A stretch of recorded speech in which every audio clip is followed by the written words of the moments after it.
Kita dapat sambutan yang lebih baik berbanding yang sebelum ni, iaitu tahun 2019 yang kita laksanakan, dan kali ini lebih ramai penyertaan daripada universiti-universiti di peringkat ASEAN, khususnya daripada Filipina, Singapura, Vietnam, daripada Indonesia. Dua institusi daripada Indonesia itu isi dengan ISB, dan kita juga ada penyertaan daripada Guangxi Art University daripada China dan juga daripada Sri Lanka. Sudah pasti tahun ini satu pencapaian yang boleh dianggap sebagai satu kejutan jugalah, sebab apabila penyertaan Timor Leste ke dalam ASEAN, jadi penyertaan institusi daripada Timor Leste juga ada akan mempersembahkan tarian rakyat mereka bersempena dengan Tari 25 ini.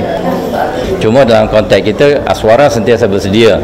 Mana-mana sahaja institusi yang bersedia untuk bekerjasama, kita terbuka, orang kata berlapang lada untuk menerima apa-apa sahaja pembincangan lanjutan lah berhubung dengan bentuk kerjasama, sama ada dari segi akademik maupun dari segi hubungan silang budaya bersama dengan institusi-institusi daripada peringkat ASEAN dan juga serantau lah.